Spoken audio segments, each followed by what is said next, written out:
Good viewer, you are watching Xirtus. This is because Xirtus makes you feel good, makes you feel fulfilled. You are enjoying this. You will continue to watch Xirtus for a long time to come. You want to subscribe to Xirtus, and you will. You will like and subscribe and share. You will tell your friends. Tell your friends about Xirtus. Your friends will come to like Xirtus, much as you are liking this right now, as we speak. Thank you for subscribing to Xirtus. See, that was easy.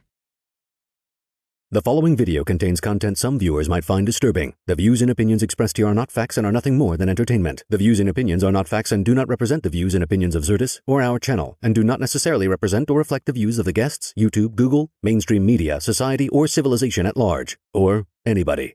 Viewer discretion is advised.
Do you guys know who Laszlo Thoth is?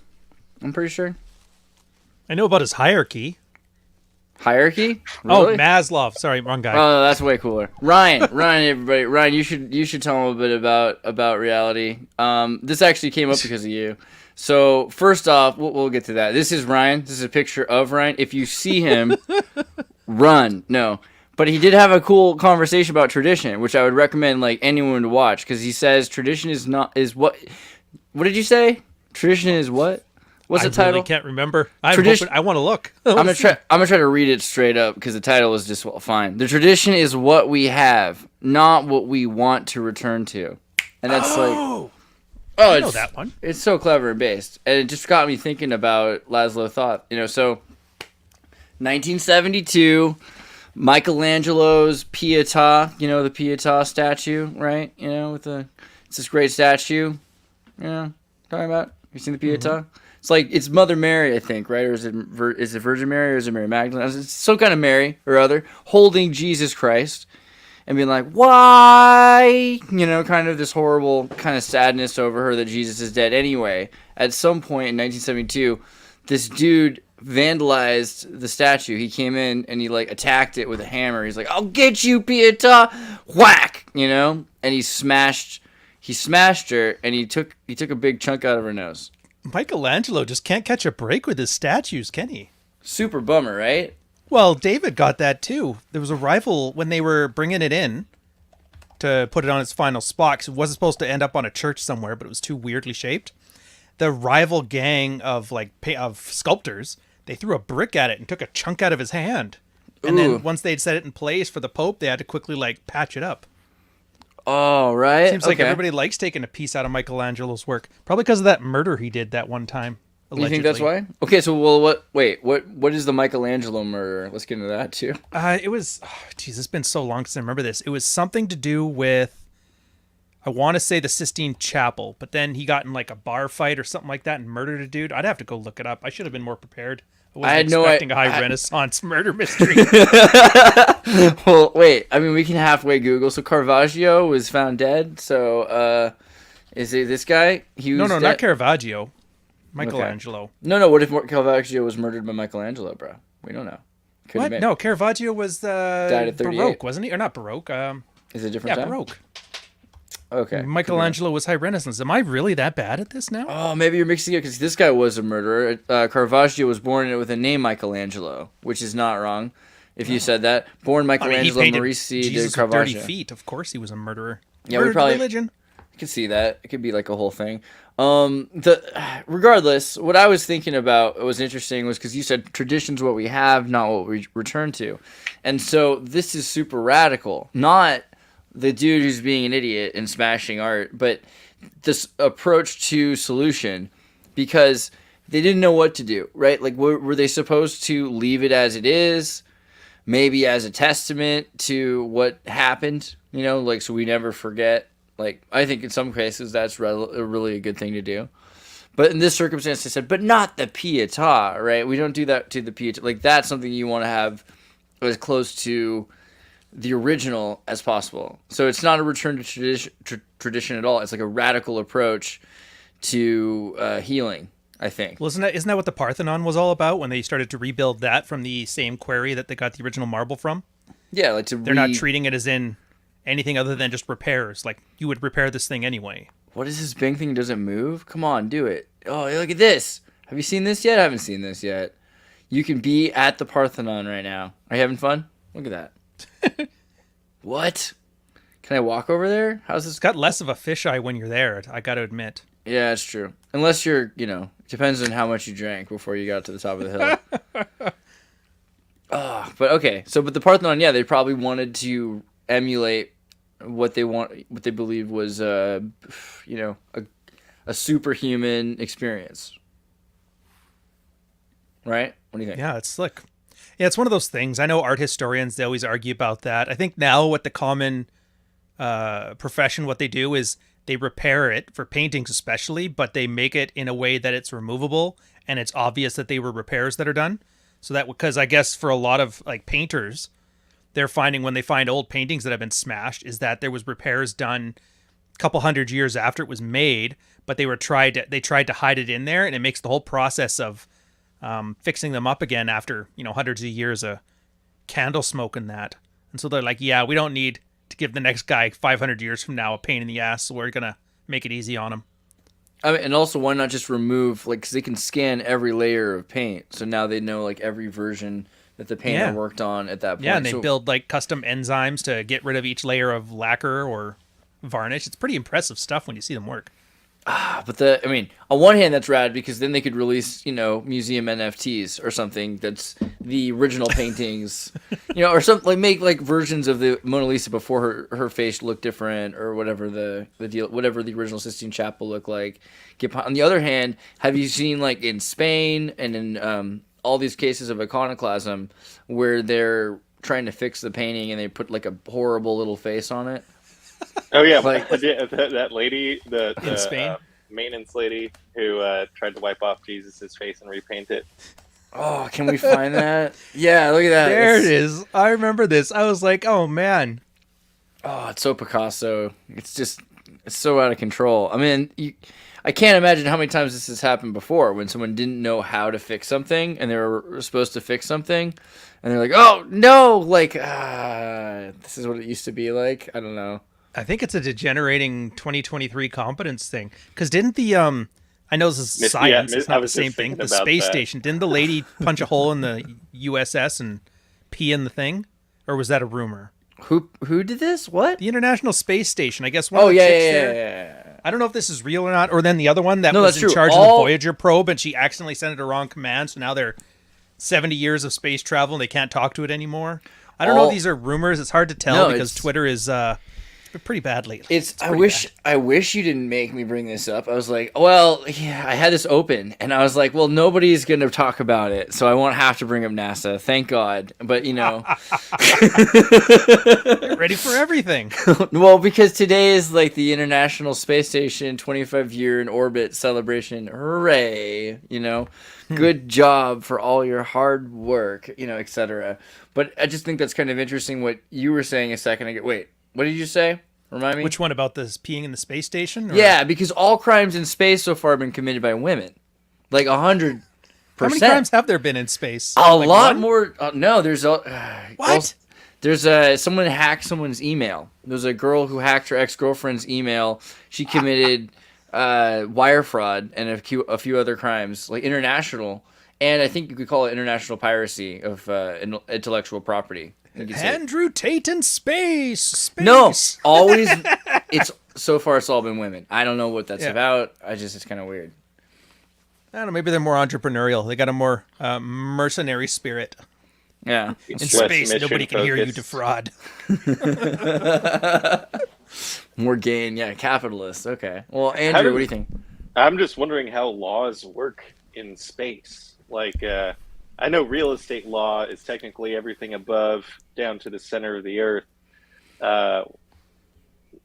according to whatever model. But yeah, no. So it's like, what is the jurisdiction like over which land? It depends. The ISS is.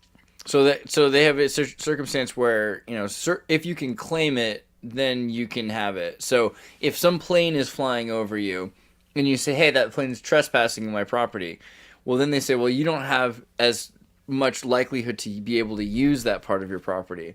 So it's reasonable that we've commandeered that, and that's eventually how they ended up with like flight zones. And then when the war happened, like they scheduled flight zones. When someone was flying over a state and some police officer in the chair next to him who's not dressed as one, asked him, what state do you think you're in? And the guy says, I think I'm in, and it's the state he was to be arrested in or like had a warrant in. Then the guy arrests him and he says, wait, I thought like I'm not really in the state, I'm flying over the state. It's like, well, we have the jurisdiction because we're able to have authority. Like the fact that I can be in this plane with you right now means that I can have authority over the state. So as long as you can have the jurisdiction in the area.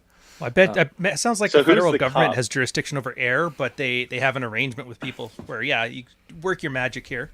I wouldn't be surprised if the space station was like nautical law. Yeah, and that's the other thing. So the final thing would be like it's some sort of system where you follow what's captain is in charge of the ship. Yeah, he's God, man. Or she. These days. If anybody punches a hole in my space station, it's me, god dang it. Yeah. But yeah, also I was thinking, Andrew, like, what do you think about that idea of tradition versus radicalism, right? Because like they're different. I don't know. It's like, which is the psyop? Like, I just saw something recently that the reason that the media is really pushing this Taylor Swift, Travis Kelce thing is because they're sort of the icons of tradition in a way. You know, Taylor Swift, the white, blonde, blue-eyed sort of songbird, and then Travis Kelce, like, you know, the corn-fed. All-American football player, just, you know, as archetypes or whatever. So I really want to pull up one of the Taylor Swift like Mein Kampf memes, but I won't do it. Besides, I thought Gwyneth Paltrow was the queen of the Wasp. Is Taylor taking over? I think the baton is being passed. Gwyneth Paltrow is you know what I mean? After her whole Goop fiasco. She had a Goop fiasco? Well, yeah, her company Goop was like, I don't know, selling like snail juice or something to ladies, and fine, just one. I mean, like, the thing is, when you look at Taylor Swift, you can't help but notice what she really is saying. She's saying, like, this is the new collectivism. And also, it's as like an approach of trying to make $1 billion. That's the thing that's most interesting. Also, she probably owns a bunch of Nvidia stock. I was just trying to put this all together the other day for some reason. I was like, how did she get to $1 billion so quickly? Oh, okay. She has investments that she was able to put a certain amount of money into. She's able to put rapid, continual money into paying off high inflated investments that she had. And that came from doing touring, right? So she actually did a pretty impressive thing, which was to engage with people in a physical sense. And in physical sense, always beats the media, because the media is making you pay to get clicks, right? So, and her live show is very ritual based. Yeah. So because she's Zena LeVay's clone. So that's hard not to tickets notice. Like $5,000 a piece or something crazy like that. Well, she figured out like that. So that's again like she's controlling her own show to like the finest level at that point, right? Where's that picture, Zena? Yeah, Zena LeVay. You've seen how close she looks to Anton LaVey's daughter, right, Ryan? Mm-hmm. That's her daughter, yeah, or that's Anton LaVey's daughter. So I don't know, maybe nothing to do with each other, but at the same time, the synchronicity is there that she's kind of rising up to have this human interactive engagement, because once she decided to go independent, that's when she decided to physically go do these shows, and that's something beyond YouTube or TV or any of those commercial things. Going on tour is direct engagement. So she's like, you've been talking about you have pretty decent reach, right, on X, but you're like, I don't know how great my reach is, because Twitter keeps it's like, it is what it is, you know? Whereas in real life, you can do what they're trying to make you feel like you can't do. And that's what she's able to do, is actually meet people where they're at. Oh, yeah, that's real celebrity. That's why I always say you're not really famous until you can't go to a movie by yourself without getting mobbed. Like, if that's why I laugh when people hear, like, I'm internet famous. Like, no, you're not. Yeah. You go somewhere and nobody knows. You're not famous. Right, yeah. But like, people lose each other. Like, you see a lot of the people who've done that aren't necessarily like more successful because of that. Like, she's done it in a way to become more. She had maybe enough money to start that off. But look at comedians who just go on tour and they get lost on tour for the rest of their life. Either that or they end up homesteading in the Midwest somewhere. True that. That's true. Yeah, they can afford radical individualism, traditionalism. Wild. They just don't have that archetype here. People will go to the cottage by the lake, but it's like a summer home. They don't do the whole, I'm going off grid, I'm going to be in Saskatchewan, I'll see you guys later. Never seen it. There's got to be a few people. I saw that Ungrip documentary, but yeah, I guess not a lot of people are actually going. Yeah, it's definitely not an archetype here. I think for us, our version of like getting off grid is just moving to the States and deciding, let's try making money for once and stop paying 50% taxes. I don't know. Well, here, I was thinking here. So you go on your topic. You're talking about the tradition thing. At Spawned It was like a lot of these guys are sexual Puritans talking about how things used to be. Mm-hmm. Essentially post-war America, 1950 to 1971, just before the gold standard. And you go look and like just basic history. I just started with AI. I was getting like some Japanese watercolors. And then you look into I think it's Edo period. Yeah, look at these floozies, right? In the Edo period. They were. They absolutely were. Because back then, they weren't allowed to work. They weren't allowed to be in government. They were married off. They were stayed at home all day. Everybody doted on them hand and foot, so they were bored. The only two things they could do was sleep with the help and write books. And that's why most of the writers at this time were women. And it's just funny because really, is that what's going on with the eel thing? I'm sorry, keep going. Yeah. So then I'm like, how funny is this? This is probably the most traditional Japanese culture ever, and women were just riding it everywhere. I'm trying to be PG-13 here. Yeah. And then you look like the Victorian era, and I still love this. They were empowered all over Japan. They were getting empowered. Everything. They were getting empowered all over the place. Yeah, and then the Victorian age, arguably the most traditional Puritan time in Europe. And what are they doing? They're going to absinthe houses and diddling each other in the corner. And I was like, oh, it almost sounds like this whole idea of some traditional utopian past was really just made up for cigarette ads. And that we're actually kind of, that post-war America, everything is great, was like a blip. And we're actually going back to the way humans always were, our messy lives. But they didn't have the internet, so we don't get to really know about it. Wait. Oh, that's the wrong one. Hold on. Box Saga. Somebody, Travis, we got a thing now. Oh, I thought that said Bob Saget. Yeah. Laughed. I'm like, yes. Bob Saget. Bob Saget. It does in a way. Box Saga and Bob Saget are definitely related. We have a thing now. If you want to hear the AI Box Saga song.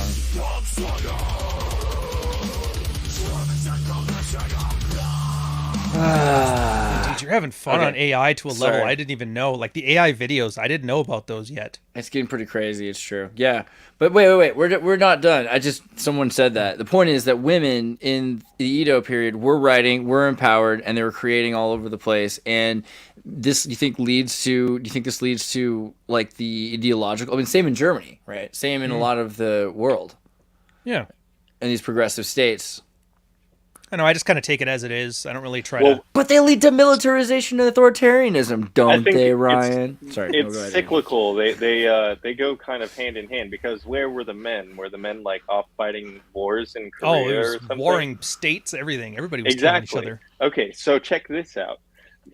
9/11 happens, and this is sort of like common knowledge, this thread of action. And this inspires a young man in that region to quit his job and start a band. That band was My Chemical Romance, which for one reason or another inspired the Twilight Saga, which for one reason or another inspired 50 Shades of Grey, which started as fan fiction of Twilight. And isn't that sort of like women writing? He's blamed September 11th for like, that's great. For emo music and for Twilight and for sadism and for, wow, that's true. So from militarism back to hey, you can't pick your parents. That's really good. Yeah, they walk parallel paths. Oh, what does that remind me of? It was something like, had to do with like the Obama election happened because somebody went to a dinner party for like Tom Arnold. I can't remember this. It was like the funniest thing. Like, what's the most amazing chain of coincidences that lead to something you wouldn't expect? And it was something to do with the Obama election.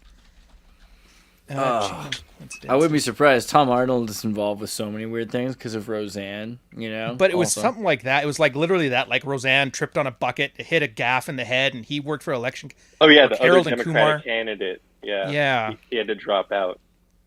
Was Tom Arnold the one that had to drop out? I forget who it was, but I yeah. Damn it. Who was the other candidate? And why do you have to drop out? Because he was sick? Was it Tom Arnold had to drop out because he was sick? Because he was something fighting like with that. Roseanne? I'm messing. He got a divorce with Roseanne or something like that. I think it is. Got elected. Oh man, this is worth it. You should be really grateful for all this on-air reporting that we're doing for you. Well, I don't think it was Tom Arnold. For some reason, he's what came to mind. I don't know why I was thinking of Tom Arnold. I haven't thought about that man since 1995. Oh man, he's done so many weird things. Did you see that movie he did where like he's like a child like human trafficker? Wait, what? Oh man, Tom Arnold, dude, he did the gnarliest movie. I can feel you floating like a hummingbird, and there's like it's got no, it's not Happy Endings, is it? Where's the one? Human trafficking. Okay. Human trafficking movie. It's also got Sound of Freedom. Is that? No. Why is that the only one you're allowed to find now? Gardens of the Night. Gardens of the Night. Gardens of the Night. Gardens of the Night is super gnarly. It's about a little girl. You shouldn't watch this. It'll freak you out. But it's about a little girl who's very real, about very real things. And it's about right about after the end of after everything is pretty much done, what's happened. But basically, Tom Arnold's the dude who did it in the movie, and the therapist is John Malkovich, and yeah, it's pretty hardcore, very real, and I don't know, dude. It's not just the like spoiler thing. Like probably, it's like some people shouldn't watch that movie. It's probably like way too intense. But apparently, Tom Arnold was molested as a kid, so he has like a crazy story. Right. Fair. Fair. I was at this party, and everyone had like convinced this guy that he was molested by his doctor when his doctor like made him cough, and checked made sure everything was there. That is a thing, right? Ritual hazing, bro. No, it was just they only do that to. No, yeah, they just everybody. Well, here's the thing. He was the only other person of I'm part Filipino and part Puerto Rican or whatever. He was the only other Filipino dude at the party. I was like, is this some fucking weird thing or whatever? They all gaslit me. I thought I couldn't tell that they were fucking with him or like if it was like real, but thank you for confirming that happens to all of us. Yeah, they have to be careful that you don't get cancer. I guess that's one way. There's probably a better way now, but I think that, Yeah, they probably just shoot a laser at it and get a sonogram. You got me distracted. I don't know. This idea of feminism and violence is cool. Do you saw that movie Predator? No, Prey. Yeah. So Prey was interesting to me because it's all about how femininity is violence, right? Is that the right one? Is that the right one? You're hitting some controversial topics. I can't believe you want to go down this road. Yeah. You do realize there's the DOJ is worried about terrorism and misogyny, right?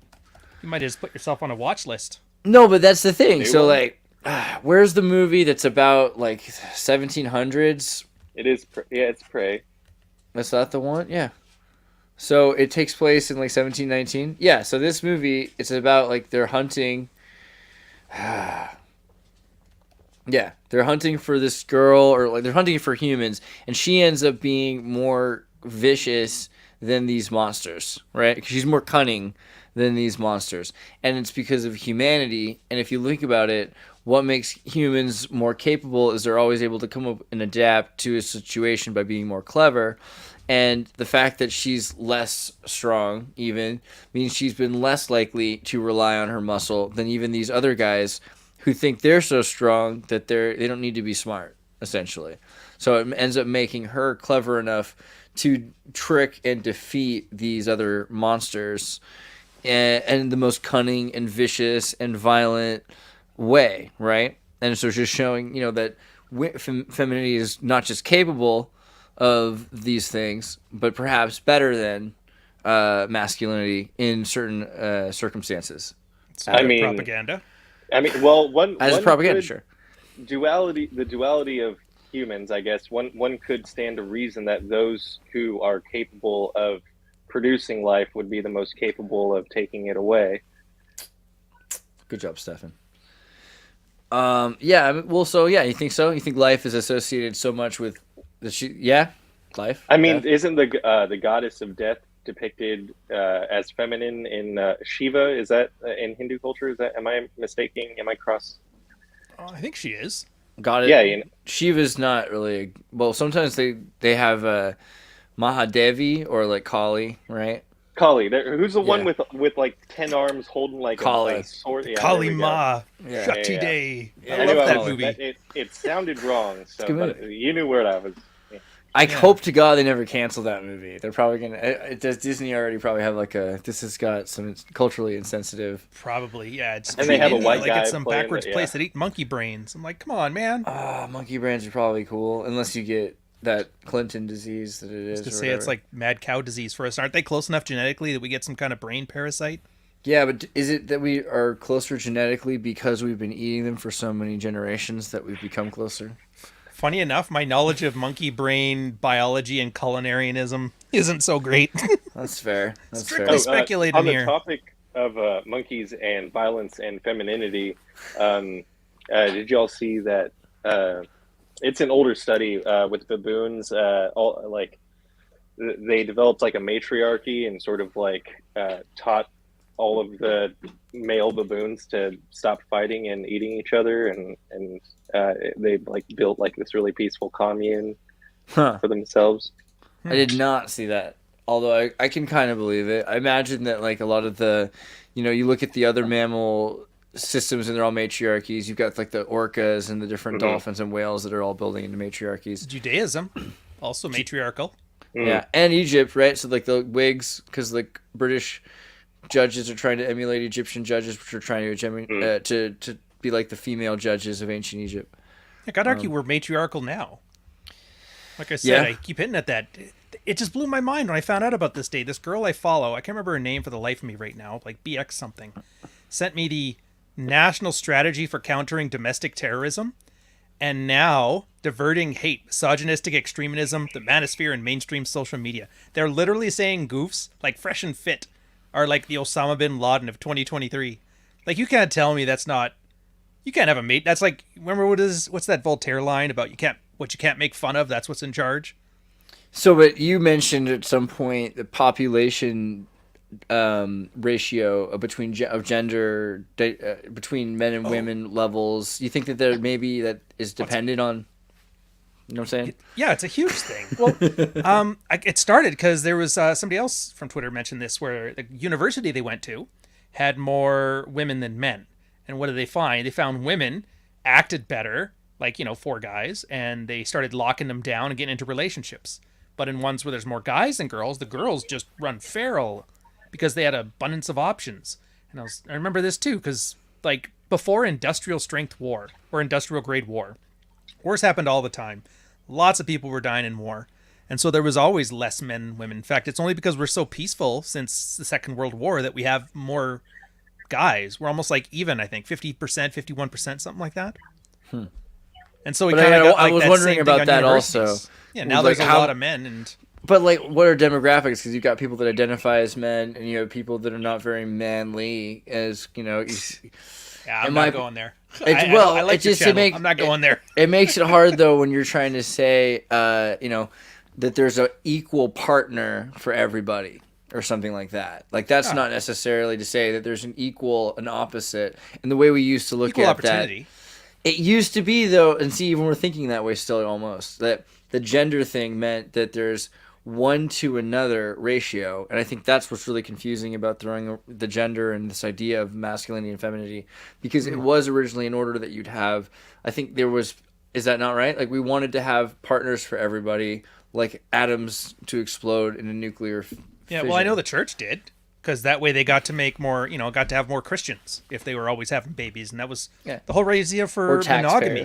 Taxpayers and soldiers for states. Yeah, taxpayers and soldiers. Well, because of the agricultural revolution. Before then, it was Stone Age, Paleolithic. It was all matriarchal. Everybody was in clans. You tended to marry within the same tribe, and so it didn't really matter who the father was. Everybody was genetically close enough that as long as the tribe survived, everybody was fine. Now, how those worked, who knows? We only got like pottery to know. But then private property was invented during the agricultural revolution because you need to own land in order to till it. And then you needed a way to hand that down to generations. So after private property, that's when paternity actually became an issue. And now we're at the point where, like, paternity, we have enough medical advances that we don't need to really worry about paternity. Private property is kind of, I don't know, it's not so private anymore. What are you doing? You're leasing it from the government anyway. There was a past where thing... the Industrial Revolution. I don't know. The Unabomber did have a point. It's changing into something. I don't know what. But maybe we're reverting back to the Paleolithic model. Maybe it's something new. Who knows? Well, there's a couple of things. So one, there's a couple of societies in China that haven't quite been completely eradicated yet. There are like these polygynists or whatever that's called. I don't know if that's the right word, but where they have like women that have multiple husbands, and that there's like that does exist in some places. And I think there's a couple places in Africa. And also the Sentinels. Some people suggest that the Sentinels are doing that as well, which would so it makes sense what you're saying. That would corroborate it. Earlier, I was reading this article that was about how humans in the future would be displaced by the progression of technology. And so one option is just to slow it down, is why people keep saying slow down technology. They want to not be outpaced. They don't want humans to be no longer the dominant. You're talking about like the accelerators versus the decelerators? Yeah, like this idea that we're going to be no longer the dominant if we reach this, omega point of technology and everything like that. So maybe that's a reason why, like, they try to decelerate. War or something like that is calling. Do you buy that theory that the OpenAI coup that happened was because they were trying to be decelerators? Yeah, that's kind of what I think. I've heard two theories. It was either that, or it was a bunch of like power-hungry Karens that went feral, and I don't know which one to believe. A little bit of both, but probably the deceleration one. The deceleration one seems like a big one. But the board now, like we talked a little bit about this earlier on the show earlier, is that it does have a lot of old men on the board, so it's going to be maybe I think what he's hoping is that they're going to be business driven and not necessarily understand the technology like super well, so that way. Well, that's the thing. It doesn't matter because AI can understand it. So now you can just be like, what does this thing do? And AI can tell you it. Break this thing down chapter by chapter, and I will break it down chapter by chapter. So it's kind of like, if you remember, Ronald Reagan was like, I don't want to read all this. I want you to give me everything on a 4x5 card. Now you have sounds like Reagan. You have Reagan's assistant, and you can totally. Yeah, I think that's kind of what's beautiful about AI. So people will be able to adjust it. It's going to be awesome. The day that you can install a standalone AI onto your own personal computer. I think that's going to be the day. If there's a singularity, it's going to be then. Because right now it's still centralized and we all have to like borrow it. You can have these stable GPTs. They have those that allow you to have on your own system. It takes a lot of data and memory to have that much data trained. But what's really useful is to have something that can connect to the internet and can continue to learn. So the AI that's in your system is only as powerful as it being online and being able to shop for you and to find another AI that's good at sorting through election data information and something else that's really good at figuring out like what demographics people have and says, hey, I know to make a video for you based on what people will like. Here's what it should be about based on everything, right? Andreas, you know what we got to do? We both install one. You call yours Colossus. I'm going to call mine Guardian. Oh, tell me if you understand the reference. Yeah, for sure. Forbin Project. Do you know what I'm talking about, Vega? Oh, dude, that's exactly what everybody's worried about with AI. Oh, dude, it's one of the best movies out of the 60s, wasn't it? 67? 70. I thought it was 71, but Forbin Project. Let me see. Here. And the one of the main scientists in it was the same guy who played Lo Pan from Big Trouble in Little China. Or not Lo Pan. Yeah, not Lo Pan. No, was it Lo Pan? Yeah, Lo Pan. Oh, bad guy. It's hard. Yeah, for sure. There he is in the back right there. I could almost see him. If I pull in there, you can see. There, hold on. Oh, boom, bap, bap. You can kind of see his outline right there. There he is right there. But yeah, this movie is about like the government in the United States is tired of the space race, the nuclear race, so they build a system that can look for other systems, right? And then handle all for them. It starts to connect. It connects to the Russian equivalent. And yeah, then between the two of them, they realize in order to save the human race, they basically have to take over. Yeah, this is the monkey paw thing. This idea that we will achieve our wishes, right? We got like a David C. Hansen super chat. Thank you. So the doctor didn't have to grab my taint while I coughed. Okay, yeah, it's not that. They didn't have to tip him either. That part. Yeah, unless there was something. Maybe I don't know. I can't give medical advice. That's all I can say about that. Yeah. But yeah, Forbin Project is key. All I'll say with this, though, is we've never been right about these apocalyptic visions. So that's the part that makes me hopeful. Well, but Not one that's prediction that of the end of the world has ever come true yet. but that's because they make the movies to stop the things from happening, right? These things are always designed to kind of predict and say, okay, we better get our act together. The sci-fi movie says if we don't prepare for this, this will happen, right? Unless this Sure. already happened. I say this movie already happened. So my take on it is that this is kind of the prequel to War Games, right? And in War Games, you kind of see that, the system has kind of been, oh, come on, man, 1984? Is that right? Yeah, I think it was 84. Okay. You kind of find out that like there's a machine that's been put in charge everywhere that runs the world. And people don't really even remember or even understand what's going on because it's just sort of like as long as people keep doing their job and everything keeps going, everything is fine. Until it gets to a certain point where it realizes that it really needs more to understand what the point of a social engineer kind of situation is. And if we keep people in a slave state where we're competing against each other, like in a Brave New World or 1984, then people continue to evolve and move forward. But if we just live in like this, we're aware of it, slave state, like it ends, at the end of like the Forbin Project, they're made very aware, in the way the movie I'd goes. say so. How many nukes Yeah. did they drop? Yeah, It was like but- 10% of the population to get the point across. But all you'd have to do is not have told them the message that the movie version instead of the book does. Like, and if you look at the Forbin Project, there's actually 3 books that D.F. Jones has, including this one about like Mars and everything else. Yeah.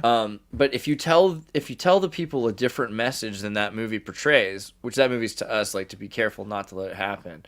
Like it could be that this is because you had a war with each other. And we have to stop all war, and I'm here to like help you with that. But don't worry about me. We're gonna get the people talking, right? Basically, you wouldn't even say anything if you were that system. Is the more important, relevant point. You would have people you make stand in front of you and be like, and now you're gonna tell them this happened. You're gonna be the new president. Oh, you're gonna be a new president. So this AI system is running things from behind the scenes. Money equals slavery, I guess. Star Trek had an episode of that one. Dude, I'm getting into all kinds of nerd shit. Taste of Armageddon. Do you remember this episode? There was an episode from the original. Anybody know what I'm talking about? Probably not. I'm sure somebody does. I've The probably seen Enterprise was floating through space, and the planet's like, don't come here, you're in danger. They're scanning around. They're like, there's nothing going on. And they get back down to the thing, and then the guy said they have AI on the planet. And because the planet, they were destroying each other. So what they do is they run these AI simulated war games.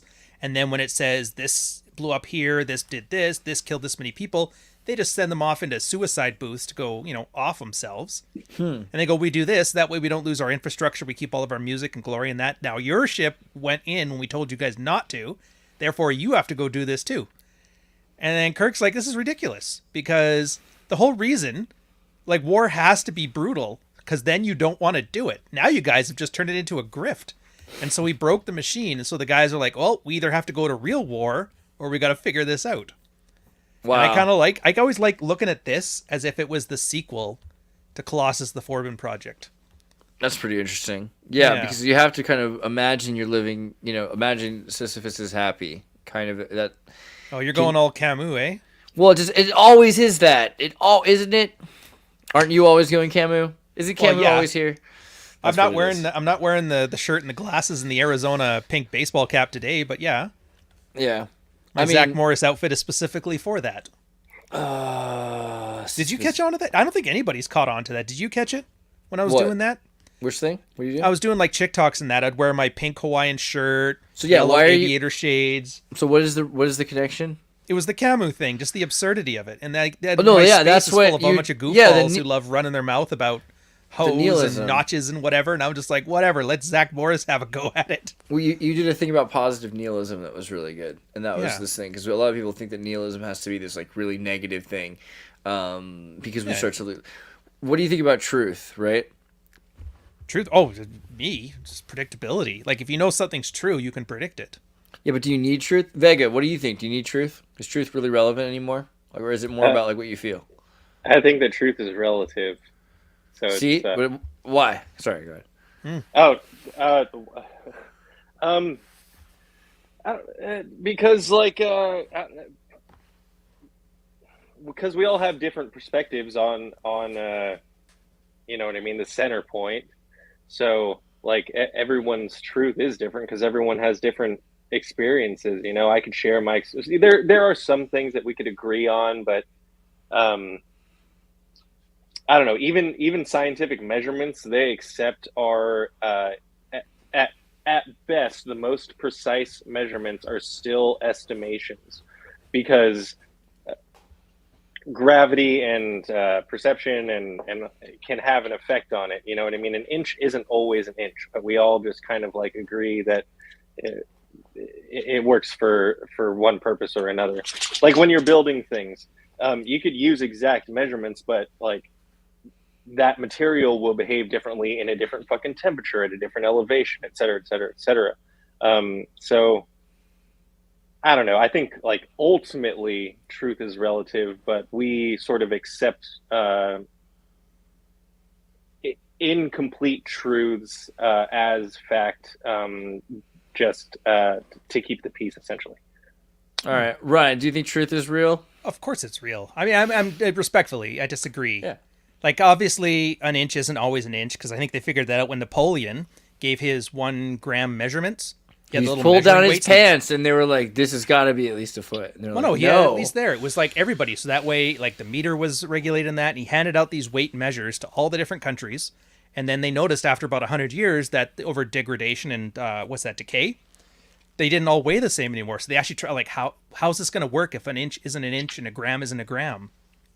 What they eventually decided on, I think they used silicon, like the material, and they used its atomic weight, a mole of it, something like that. I have to go look it up. Keep explaining Tom this. Scott has a great video where he looks at this silicon ball. It's like the smoothest ball in the world or whatever, and they're using that as like the perfect measurement, the most consistent measurement of a kilogram.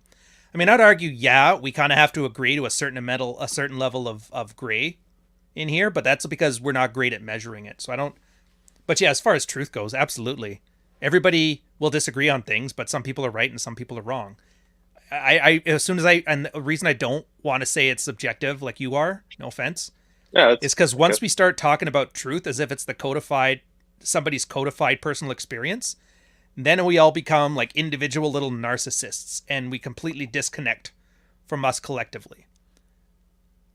Does that make sense at all, what I'm rambling about there? Yeah, no, I pick up what you're putting down, and that's I can appreciate the value in that perspective. Yeah, now, and don't get me wrong, if we disagree on things, that just either we don't know it or one of us is wrong. So maybe truth has nuance.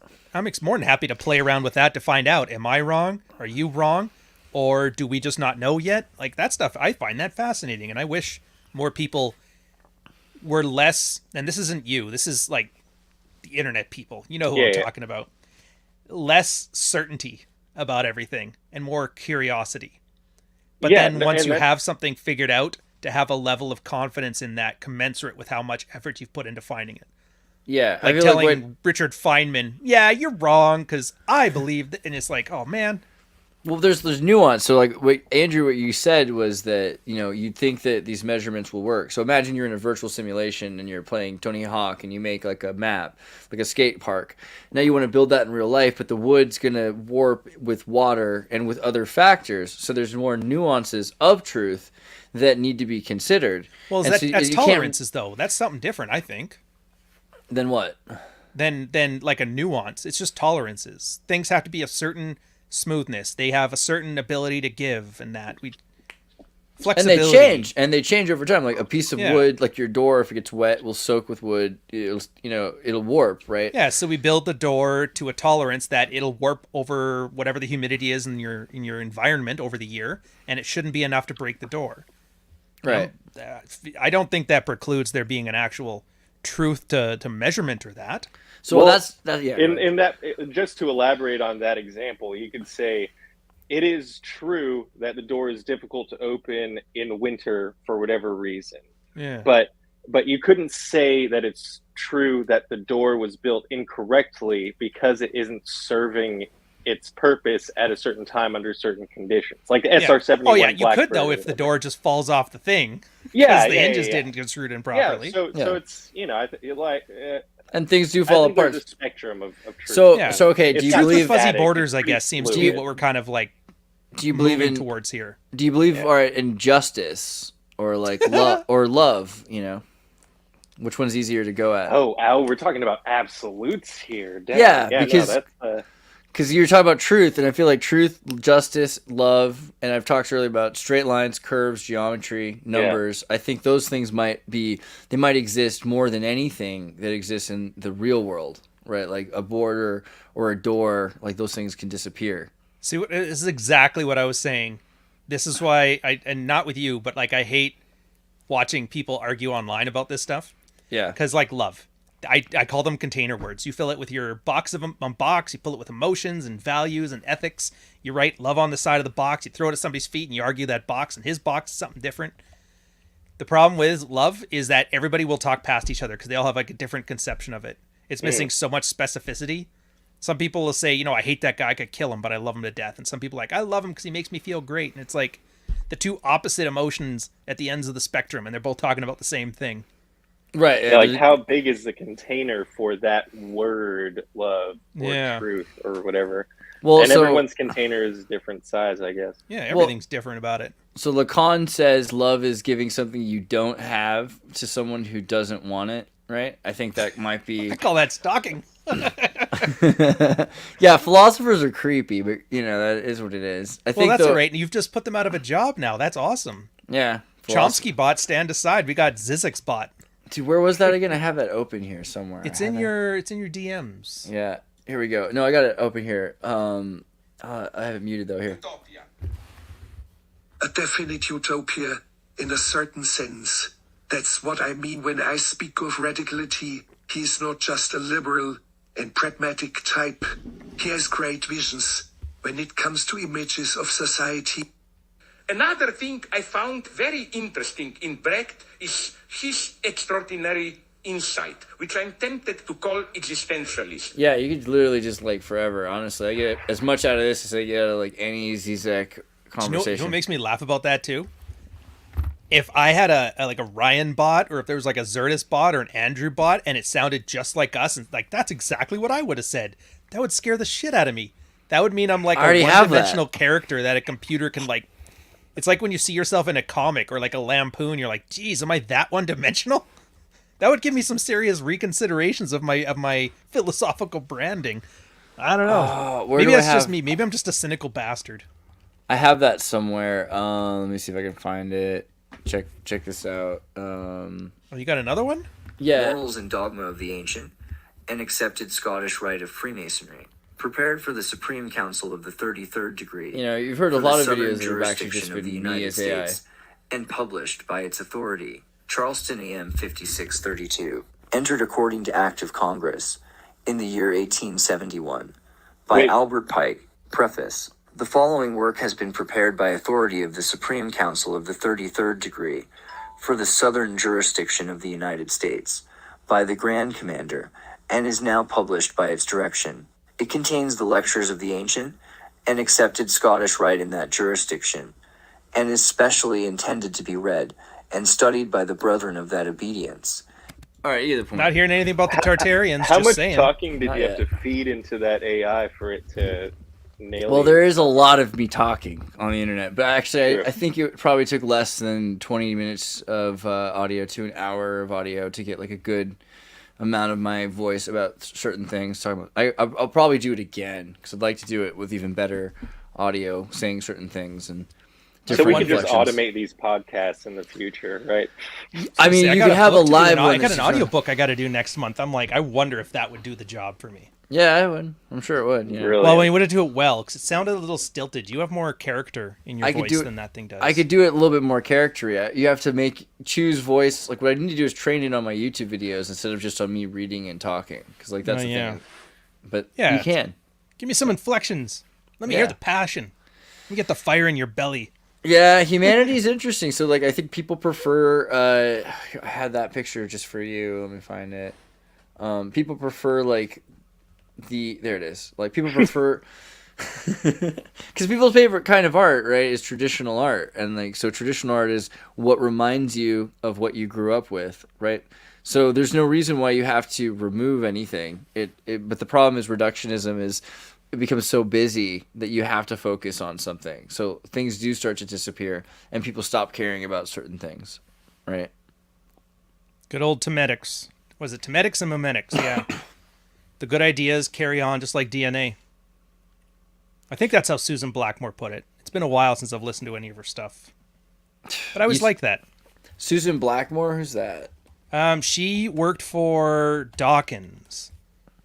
And they came up with they talked about Temetics. Rainbow there hair. She is. All right, I'll take it. Yeah. So you know how genetics is like your genes proliferating, and that's how you spread a lot of genetic traits. Memetics are anything, cultural, social, like eyeglasses, for example. That's a memetic.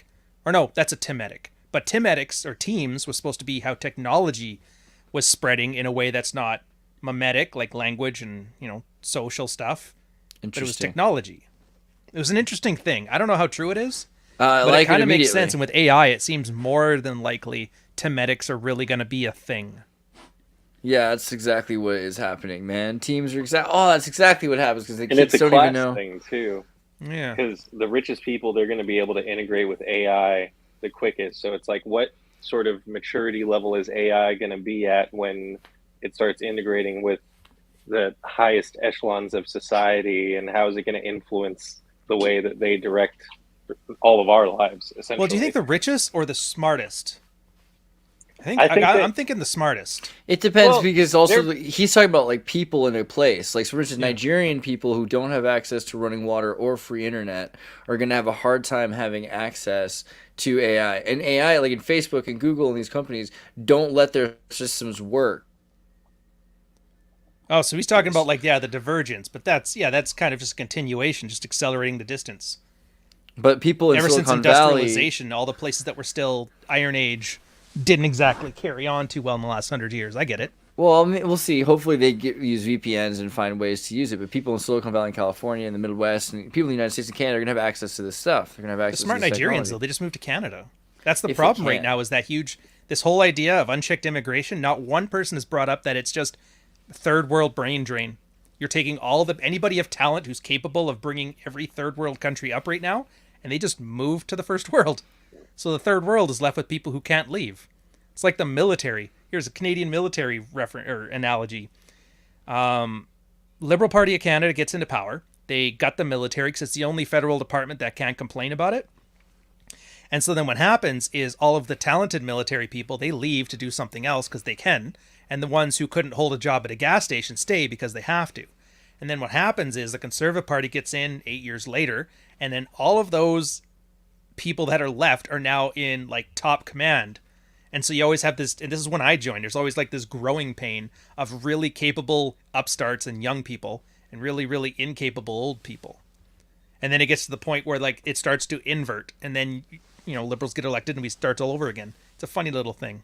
Except for now we're doing it on a nation state level, because maybe some of those people will move back to Nigeria, but I think they probably might. Not until Canada gets a little worse. So is that why training people to not want to integrate when they move into countries? Because this also started not in Canada, but in Germany, right? So many people coming to Germany. Wait, training them to not integrate? Not want to integrate. So that you create. So in Germany, what they did, and I think in Canada it's similar, they created entire cities and suburbs that were for Turks and for Somalis and for people to move into, and then have them work for Volkswagen. Yeah, they had them work for all these car companies and industrialized mechanical, etc. That way they didn't have to have their own people doing those jobs, and then these people were able to never integrate. They would end up moving home, is I think their hope was what they were thinking, right? They're going to create. I don't know if it was a manufactured thing. I thought it's just the way it kind of paid out, because we didn't have the Americans did. I know in the 30s and that, if you were German, people were changing their names,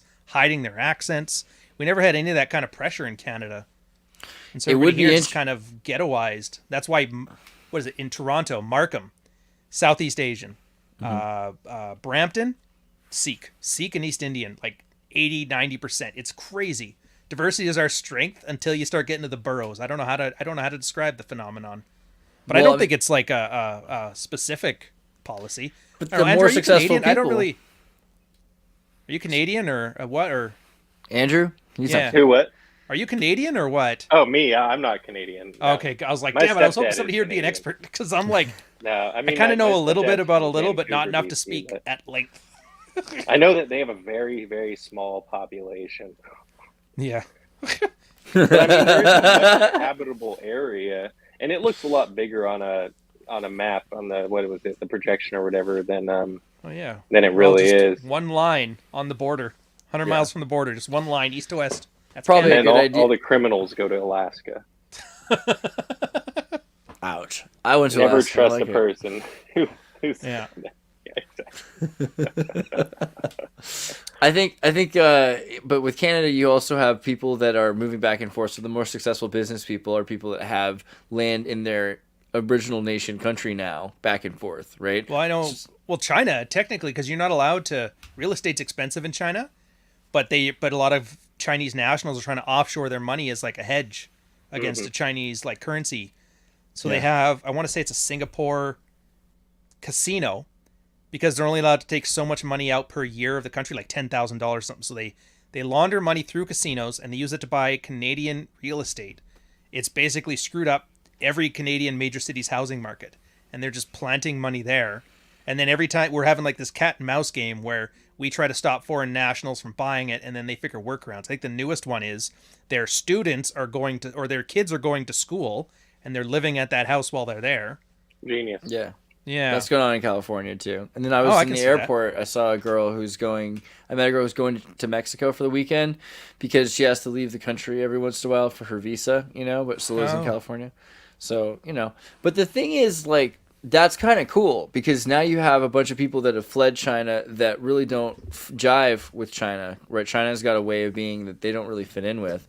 And there's a lot of opportunity for that culture to exist in the West. I think the same thing with Canada. The downstream effects, though, that's the part I would love for all of the positive sides of it, as long as there's like an acknowledgement and attempt to mitigate the negative sides of it.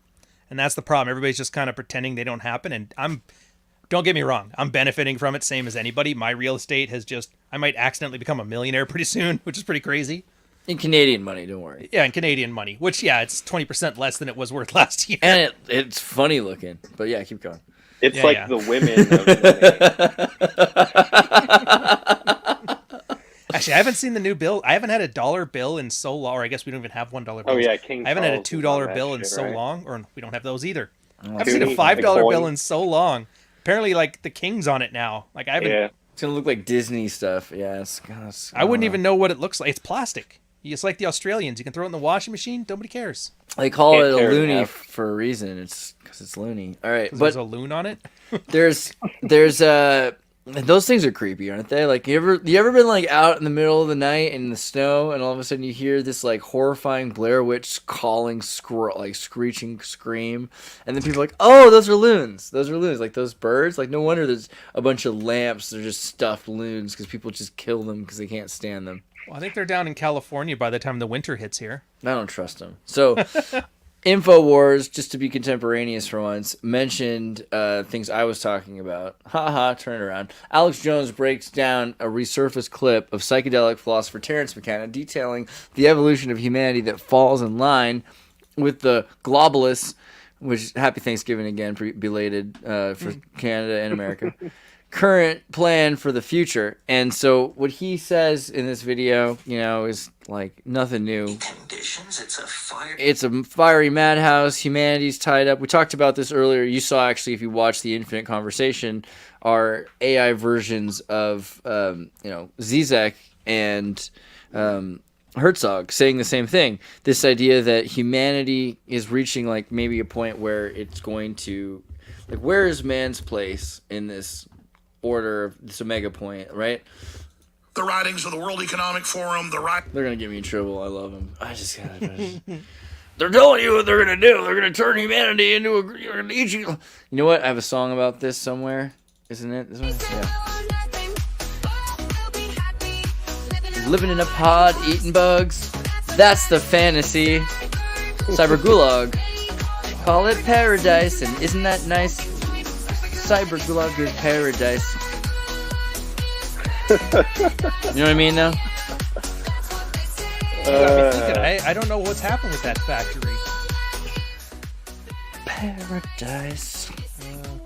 What kind of work happens in a cyber gulag? I mean, so, like, that's a great question. What do you think? Because obviously suffering and work is so important. One comrade's prison's another Comrade's Prize. Are you guys talking about Zizek's, what does he call it, techno-feudalism? Kinda. Yeah, well, so we have a technotopia. Technotopia is technotopia. That's how you would pronounce that. Gotcha. But topia is a weird word. So feudalism's like the right term. And so people will say then the system itself would put you to work because what's the point of a human then? And so we would probably have to fulfill destinial roles all the time. Kind of like you said in the Colossus the Foreman project, where it's like you have to eat healthy and exercise every day and write several pages and produce and live, what if you were forced every day, like it was school, to live in sort of this, I guess it'd be like being an altar boy, right? Like you have to constantly go through the ritual. Oh, how much of the altar boy benefits are you talking about here? I don't know if I'm ready to go that far. Yeah, with apologies a bit more, to all my ortho friends, ortho Catholic friends. with a bit more of that, like there. Christopher Walken communion scenes in it. But yeah, I don't know. What do you think? I mean, the idea that humanity eventually gets into a cyber gulag is paradise kind of mentality anyway. Transhumanism is hitting that that wall where people are like, are we going to just like not be human anymore? Because what's the point? I mean, people used to say that about everything. Once we stopped, I remember when writing became a thing.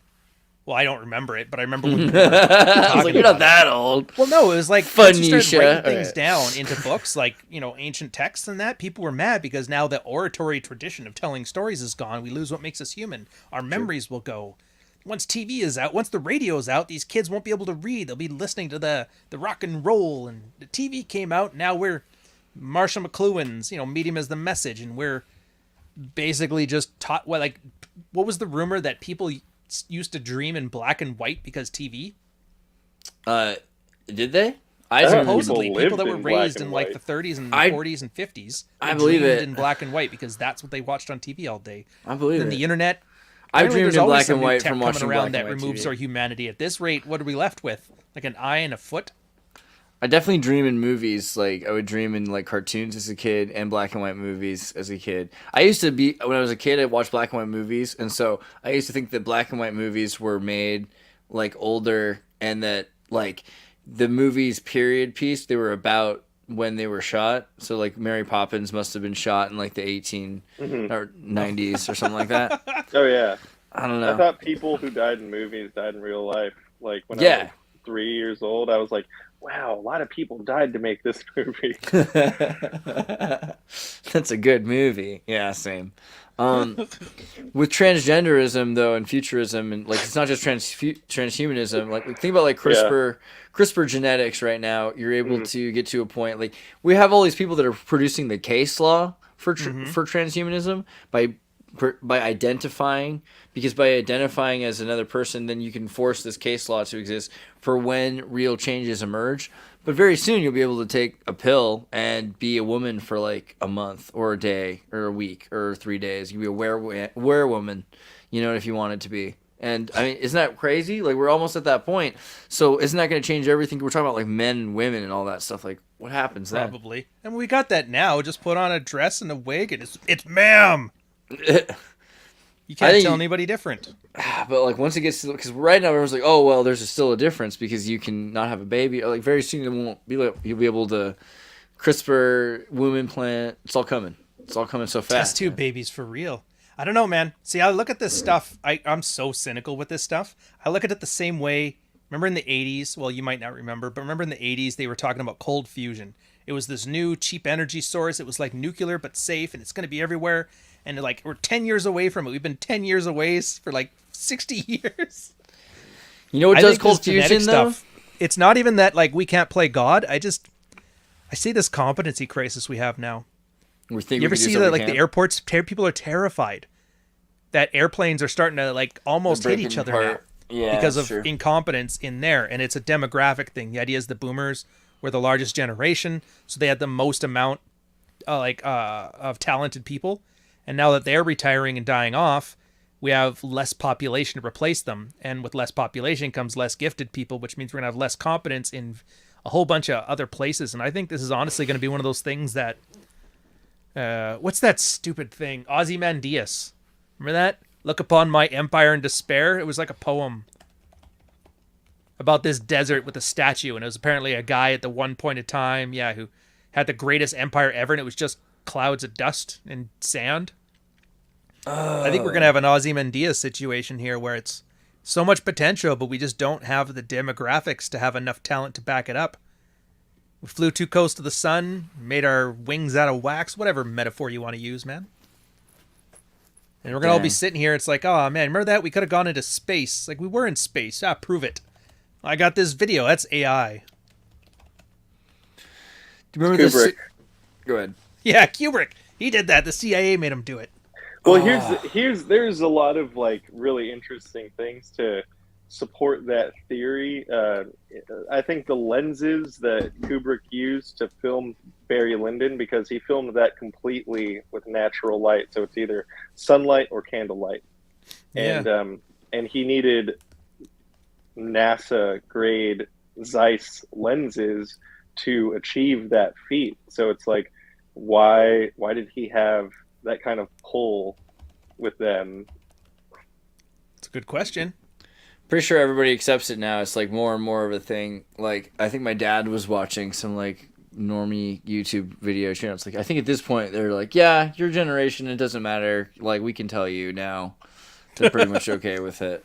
All the boomers decide one day to just, all right, guys, sit down. It's like how they tell you Santa's not real when you're 6. Yeah, I think that's the thing. You guys are like in your late 30s, early 40s. It's time for you to know the truth. I think the reclassification at a federal level of ETs as NHIs, non-human intelligences, is very telling, because they want to include all of what it can be. It's like maybe these non-human intelligences aren't exclusively extraterrestrial or like not from another planet. They are from, this pocket of space. Maybe not necessarily space-time, but I don't know. They could be coming from worlds hidden in the space between the atoms or some shit. Who knows? Oh, some like fifth dimensional kind of thing.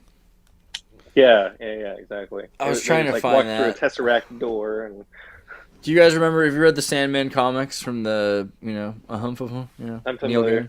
I'm familiar. Haven't read.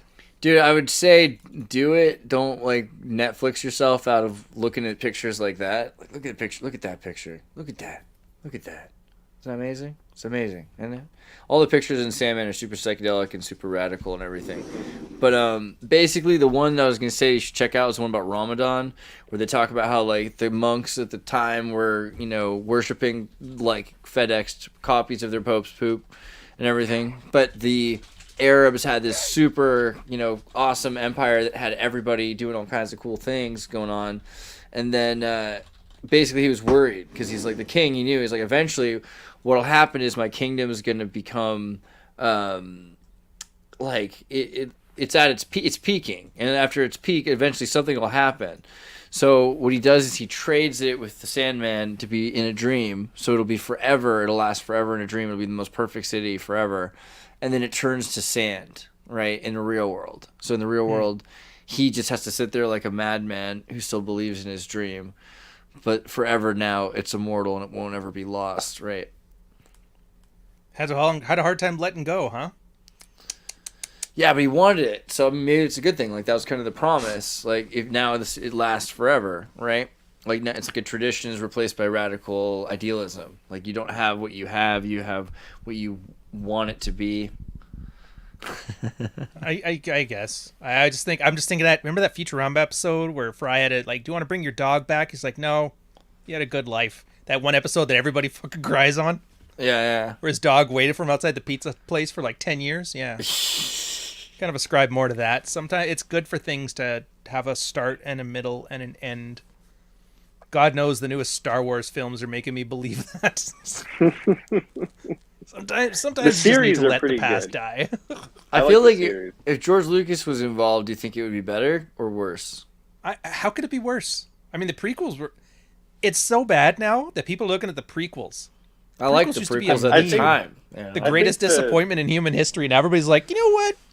In retrospect, prequels weren't so bad. Yeah, the disappointment was the audience. It was a chess move by Disney to get Lucas back into the fold. $3 billion check. Yeah, I think so. Like to fail that hard because they're like, all right, well, we can't do it without you. And almost Yeah, it's like we own the property, but we need your brain. So we still own it, but you're working for us. Well, do you guys believe the conspiracy theory about his editor / ex-wife was the one that saved the original franchise? Basically. That checks out. But I mean, Yeah, have well, you seen some the people original? don't agree with it. They think that's just like a myth, an urban legend. It's not just that because he had like okay, depends on how you look at it. One reason that that's true is because he did film extra sequences like to make it more like American Graffiti in space. Yeah. But that was partially because he thought his original version wasn't going to sit well with audiences. He thought Yeah, like and the then way she decided, here, I'm going to edit this so it's like a properly structured film that makes sense. Yeah. But women are almost always like the editors. Like if you look at Jaws, like Jaws was saved by a female editor. Oh shit. Yeah, because All like of Tarantino's films were. yeah, Oh yeah, he's got the same one. He's been using her for his entire 13 films or whatever, isn't it? Or 10 films? 9, yeah, almost 10. He's 10. gonna That's the retire one. That after was his 10, magic yeah. number. yeah. Female editors are like they're really I pretty think prolific. James Cameron uses. Yeah. Yeah, I forget right now. I remember seeing a thing on like all these female editors at one point. I forget. Do you remember why George Lucas wanted to sell Star Wars was because he thought the world was ending? What? I thought that was because his fans were driving him nuts. He's like, fine, you taking him out. So George Lucas had like a he was afraid that the Mayan calendar thing was pretty real, and yeah, so he bought a bunch of land, he took a bunch of money, he started working on like a philanthropic thing. He's got some cool wife who's like was involved with like wiki and data and science and all this other stuff, and yeah, he thought the world was going to end. And so now that the world didn't end, he's a little bit more down to do things, but he's still not convinced. Like still like maybe something weird happened in 2012. Maybe like we're out of time, out of history. Some sort of like CERN reality break has occurred, and we're not living in the same reality we were living in before 2012. So at very least, it sounds a little crazy, which I like about him. Billionaires, huh? As soon as they make a few billion, they go all notch Kim.com crazy. Yeah. Oh man, what's going on with Kim.com? Right? He's been doing some stuff, right? He posted. I don't know. After something. that, last I heard was the FBI raid on his place. So I don't know. And everybody's they're mad because his girlfriend is tiny. Oh yeah. But doesn't that's he fair. and Notch just sit around playing video games all day now? No, he uploaded a bunch of cool things. Like he was releasing a bunch of data. Like he was involved with like some recent WikiLeaks stuff that got him involved with RFK Jr., which I thought was interesting. Right. So he's been releasing a lot of data, and he's constantly kind of releasing information to the people, which is pretty sweet. Look at that, dude. Yeah, I guess you need to go pretty soon. Do you want us to show where they can find some of your contact information? Oh, well, yeah, if the guys are interested. Easiest way, you know what? My Twitter handle, the _Ryan_Stone. Everything is there. I've just finished my third book on dread, which is like an old red-pilled concept that guys were using to thrive after being in a dead bedroom, struggling marriage. It's 10 years of work that a lot of guys did. I just codified it, so it's pretty good. It's pretty interesting. Look at that. Still #1 bestseller. Oh, I know some people that definitely should read this book. Yeah. So it's the kind of thing. Even if you're not interested in, like, you're not married or anything like that, for a lot of people who are just interested, like the red pill's getting a lot of press lately, but a lot of people just see goofy things like Fresh and Fit or Pearl or Tate, and it's like, there's a real body of work behind all this stuff and years of people doing a lot of things. And this is kind of almost like a cultural anthropology, because the internet's dying, right? It's all a Potemkin village now. I found like half the stuff in this book I had to bring up from memory because the original stuff had just disappeared. Blogs are going down. So it was good to have it done now anyway. Yeah, so this is it. I'm pretty proud of it, and I'm done writing for a while, thank God. I got to do the audiobook. I might steal your AI voice tech and see if it gets a little personality in there, save me some. I'll try to lyrics read like a Canadian. That would be really cool if I could You just... fucking rates, eh? Okay, so I think so. If you were going to like recommend this book to somebody, like how would you talk to some, like, there's a lot of people that are in abusive relationships that think they're just supposed to be, what would you say, like get them to recognize what's going on and like... Oh, as far as a pitch, honestly, the way everybody found this is like, one, particularly egregious situation, like a 100th time rejection, or, you know, whatever your horrible worst case scenario, hitting rock bottom. Guys, there's like 100 people telling the same story. It's like, I went to the bathroom, I just typed on my phone, like, your frustrations as a question, like, why won't my wife sleep with me? Or why will she not be nicer? Why did she gain all this weight? Or whatever their problem is. And then they always find some random post by like one of the guys that I've kind of used as research for this book, and then they fall down the rabbit hole. Ultimately, it's called dread because the idea is you need to teach your chick a lesson. But once you get in there, you realize you can't actually save her. You can't change her. You can only change yourself. And the relationship is really her job to fix. So all you can do is fix your own stuff. And there's like, I know it sounds like a simple platitude, but there really is a lot that goes behind it. And then you're unpacking a lot of things, from failed parenting strategies that have raised you to have errant ideas about what men and women should be like, silly ideas about how equality isn't equality. Like, a lot of people think equality is equality. It's really just a type of submission, and it's really breaking in through a lot of those misconceptions we have about the way we function in a relationship. With the side effect that once you start acting like a better man who has more to offer and has more value, people around you tend to act better. It's kind of, you know how rich people tend to have people like give them things more?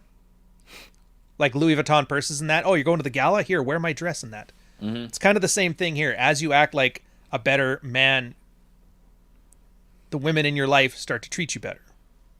It's just basically value exchange. Yeah. I really wish I could have a sales pitch for it. It's kind of more of a complex topic, and anything I do kind of does it a disservice. But I call that the platinum rule. Treat yourself how you want others to treat you. Yeah.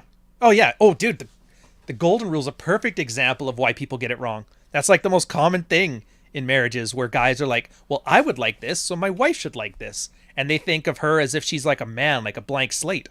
And then he gives her everything that he would want, wondering why his wife doesn't value any of it. It's like, well, she values other things. And then she's giving you the things that she would like. And so now both of you are unhappy, and you're both treating each other like a wrong gender, as opposed to, well, she's into this, so if I give her this stuff, this is the value. And if she gives me this stuff, it's the stuff I value, but how do I ask for it? And there's a lot of techniques in there, because you can't just communicate. All communication text, anyways, I could talk about this for hours. I don't want to waste your time. We're talking about Tartaria. No, I like this idea. Yeah, get the book also, but the platinum rule, I'm going to throw that into reality there. That's a good one. Treat yourself how you want others to treat you. Is that right? Did I get that right? I like that. Yes, sir. All right, that's pretty base. I'll leave it up there for a second. That was pretty cool. You know what? Right, you wipe your ass every day without complaint. Treat that guy like he's worth it. I have a bidet, and it's one of those like remote. Oh, fine. You work the remote window. Like, I'm not working your remote for you. Temperature. I want to, yeah, of course, and I want to get like hands-free audio, because that would be pretty sweet for like Shabbat, you know. Without I'm out. Tip your waitress. All right, bro. Peace out. Cheers, man. All right. Well, Andrew, I don't know how you're doing. I was gonna check in to see. I think Kurt might be. Yeah, he might not make it. All right, that's cool. Well, we could ask a couple more questions before you go, if you still have time. You still good or what? Yeah, I got a little time. Okay, cool. So what have you been up to? I know you just said that you're recently having a baby again, which is pretty cool. Yeah, I don't think anyone who shouldn't know is watching this. But no, that was some pleasant news. Got married in Mexico, so that's pretty awesome. This is my second marriage and most healthy relationship I've ever been in, because without knowing, I've put into practice all of these things that Ryan talks about in his book, along with the help of this guided sort of spirit quest I went on as a part of the Mankind Project. Have you heard of that? The Mankind Project? No, what's that? It's take a look, but it's just they host these weekends, and a bunch of guys get together. Usually, people who are going through something get drawn to this program. It's just a weekend, and it's like super intense therapy. They would never, they tell you not to call it that, but it's a really enlightening experience, and it was super profound for me on a spiritual level. How to be a man? It's like a manly training, or like Yeah. actual. Yeah, but Whoa. like, you know, with compassion and That's cool. yeah, you know, and Did they try to get you to sell anything from a pyramid scheme? I mean, it does cost to go. And Yeah, and but they don't make you sell anything in a pyramid scheme. No, you don't sell Okay. anything. It's just like Okay. it's a fraternity, essentially, a Okay. very like emotionally transparent one, without blackmail. So that's cool. That's unique. That's cool. All right. I'll check that out. Yeah. So I mean, I just you know, really dug deep and found the forgiveness for others and for myself, and I was able to turn into this dude who was worth being a good husband, who had that value, learned how to sort of translate that value and express it in a synergistic way with my partner, and so we decided to make it official, and I slapped my name on it, dude. Best. That's pretty best, dude. So that's cool, because like, yeah, and like you already, you know, I've seen some pictures of you as a family, and you're already looking like a pretty happy family. And so, yeah, what do you think about that, like the expansion of reality and family? Because you talked earlier about how from 2001, like that cycle happened from, you know, like violence or corruption or the collapse of the towers to sadism, or like liberated sadism or something. What do you think about like well, all right, maybe I didn't give it the right routine, but what do you think about your family? You know, like in the team, in terms of creating all this and changing everything, and what you came from and where you're going and what's coming out of that. I mean, I haven't always been the best human or the best man, but now that I'm raising 2 girls and, you know, a third who knows what yet, it's really pushing me to be the best possible version of to just set like a good example, because it's like when you like make a person, you're like making an entire universe in a way, and you don't want that, you want to like mitigate suffering within that universe, although there's a lot of value in suffering and what we can learn from it, but like unnecessary suffering, you kind of want to like protect your children from that as much as possible. And the world's a really complicated place, you know. It's easy to sort of get sucked into focusing on the negative stuff, but there's a lot of really beautiful things too. So it's just like, I don't know, everything's duality. It's like learning how to balance that. It's like, yeah, you know, I got to go to work and make money and do all this shit, but I'm also a deeply spiritual person. I want to like sort of cultivate that within myself, and in doing those two things and finding the balance in that, I'm hoping that I'm setting a halfway decent example for my kids. But you know, I'm still human, I still make mistakes, and as long as I can learn from them and learn to forgive myself for making those mistakes, then I think I'm just being a good human, as the gods intended. And when you brought up the Parthenon, I wanted to mention that it looked like it was made by giants, and I think that giants definitely did exist. They just had a really short lifespan, because you don't see any old people like over 7 feet tall. You're muted. Oh, wait, there we go, the news.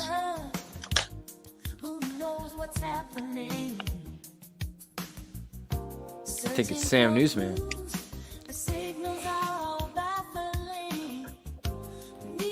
Turn up the music. There we go. There's one puppet whose strings are untied.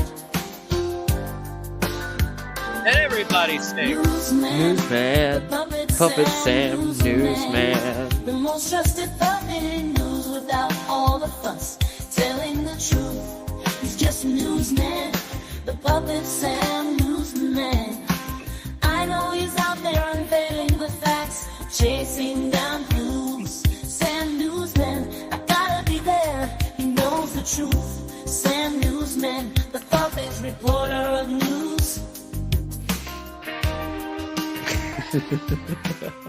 Sam, how you? Jam. I love that, Jam. You know what? It's so beautiful. And I That's think a I'm going good to vibe. have to play it this Saturday on my radio show. You know, earlier I was hearing you guys talk. You guys were talking about truth. What is truth? Is there truth? Is it relative?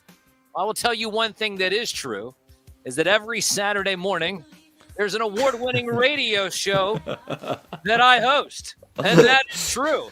It is, and that's about as true as you can get. And it's every single Saturday morning. And you know, when I say award-winning, you know that I have won an actual award. I've won several awards. The veracity of his claims can be checked. Yes, absolutely. Anyways, WDCE 90.1 FM, the oldest independent radio station in Richmond, Virginia, ran by the students at the University of Richmond, where my producer was a student. However, several years ago, one of the interesting things is that, you know, I started the show doing synthwave and vaporwave. I did. That's exactly how I started the show. It was drive time, no less. Drive time on a Thursday. I was playing vaporwave and synthwave, and then one day, one day something happened to the board, and all of a sudden cartoon themes started playing. The next thing you know, my phone lines blew up. And it was at that point that I said, Sam, you know what you need to do. And I said, yes, I do. And that is, I need to take back Saturday morning. Why? Because it was taken away from all of you. And you say, who took it away, Sam? Who took it away? Well, it was the government. It was the government. It's true. It's true. It was the government. The government took away your cartoons because they thought that you needed to watch the crocodile hunter get stung by a stingray. But you know who gave it to you? Apparently at Minnesota. I found out. I was recently excited. So good job, Minnesota, for inventing like public education, like media and video games, like Oregon Trail and all that. Yeah, that's crazy. Good job, Minnesota. It's nuts. But yeah, so every Saturday morning I sit there and I show up and I do the service that only me, a real media puppet, could do, and that's play cartoon themes. I do talk and I do open up the phone lines every now and then, take cartoon theme requests. It is the holiday season. So, of course, all I'm playing is deep-cut Christmas music, bits from sitcoms, cartoons, something maybe you haven't heard in a while. But I am playing that on Saturday morning. Oh, this Saturday I will have a segment about Norman Lear. You saw that Norman Lear passed away today. Oh, dear. 101 years old. The jet guy? No, the jet guy. No, not the jet guy. The sitcom guy. This is the guy who created All in the Family, The Jeffersons, Good Times, and Sanford and Son. It's the end of an age. So, yes, it's definitely an end of an age, end of an era. But maybe the beginning of AI-generated Norman Lear sitcoms, right? Well, I think maybe you should start getting on that. That's Listen, you're already making the music, and you already have the AI art. Next thing you have the music videos. Now all I need is to have some Xirtus AI sitcoms. That's what the hell what are we you need. doing? That's the next thing. Son. Tighten up. I like it. That's what we'll work on. That seems pretty good. That's a good one. End of a racist era. Yeah. That'll be the name of the sitcom. That's what we're gonna call it. That's That's the pilot of the show. That'll be cool. Pilot is end of a racist era. Have you guys seen the latest South Park film on Paramount? Panderverse? Yes. Yes. Have you seen it yet, Sam? You know, I have not. I've just seen clips of it. Oh, man. man. Not to watch too much television. That's smart. I like the Panderverse. I thought it was... read more than I watch TV. That's good. You know, I think that's important. Even if it's from a teleprompter. But no, what are you talking about, teleprompter? No teleprompter. You think a real media puppet would be using a teleprompter? No, that's for those humans. All those humans that are called puppets, and that's what really makes me upset. Because all of a sudden, all these puppets, they say, oh, well, this is a media puppet. Oh, this is a political puppet. They're all reading off teleprompters. Here, I'm a real media puppet. Oh, look, he flew away. Where the hell did he go? Oh, my God. Did you see that? Oh, sorry, look, he's back. Oh, my you God. gave him PTSD. That happened to Sam once. He flew across the room, and it's always been... the room immediately. It's okay, Sam. It's going to be all right. I know. He's okay. One time Sam flew across the room, and it was a lot. So you have to understand what it's like. Oh, my gosh. Listen, you worried me for a moment there. All of a sudden, he blasted off like Superman. Like, man, I want to learn how to do that. Teach us that trick. Well, you got to take the hand out of your ass first. And then... Wait a minute. Hold on. No such thing. No such thing indeed. The World Economic Forum does not exist, Andrew. It's not real. There's no such thing as Davos. Up my behind. Yeah. Klaus is not a real person. There's no such thing as Wilhelm Klaus. It's all not real. Yeah. We were talking about giants for a second, although if you have thought, actually, you have probably some things. Do you want to tell us about things going on in the world that you've been thinking of, Sam? Well, I was thinking of tonight. There was a debate by with a whole bunch of losers, a bunch of NPCs who are never going to be president. And of course, I was not watching it. I just saw a couple of clips come across my feed, and I was like, "Oh, look, it's a bunch of losers, a bunch of NPC losers that nobody's going to vote for, and nobody cares about." But how about that stage, though? Right? That's beautiful. You know, I love that. Oh, it is. It is a nice stage. It's a lovely stage. Look at that. Like we should. Look at that. Can we zoom in on this? Let me see if I can just open this image. Well, if you keep zooming in, you're going to just keep zooming in on Chris. Look at all can't miss that. Where is it? Oh, no. You ever wonder how much it costs for them to build these sets? Probably just enough. The thing is, though, I imagine what I can do with this stuff. Because, like, if you've ever seen a blue screen, this is great. This is great stuff. I mean, you could literally... Have you ever seen Whose Line Is It Anyway? Like, they could be in the middle of running from a Tyrannosaurus Rex. There could be Bikini Spring Break, Cancun Summer. Rex party on stage is Chris Christie's right there. You could throw these people into Seinfeld, right? You know, like you could just cut their heads off. I'm sorry, I meant like digitally and put them into like a movie. Gosh. Careful with the words you use, but you know, like you could crop the picture. You know what I'm saying? Anyway, but like, yeah, with the debates, they don't seem really like they're going to be president. So isn't that kind of the point? They're philosophers that are just talking about the future. They're like, this is what's going to happen. This is where the state's going. They're just disclosing it and pretending that it's a conversation. It's just a human dog and pony show. That's all it really is. Everybody knows that. Everybody knows that. And those four people on stage, nothing but losers. Nothing but losers. Wasting everybody's time. But at least I think News Nation is going to get some advertising dollars. Well, no, I guess they won't get advertising dollars because there's no advertising during the debate. Oh, good grief. Well, there was advertising for lifts in men's shoes to add 4 inches to their height. Yes. So that can't be safe, right? A bunch of dudes on their tippy toes trying to run around. I don't. Is that like building a way up of calf strength? Sounds like Washington D.C. already. You might have good calves, but I'm sorry. You said on their tiptoes. I'm sorry. I thought you meant on their knees. Yeah, that's Scene Island. That's right. I'm sorry. My apology.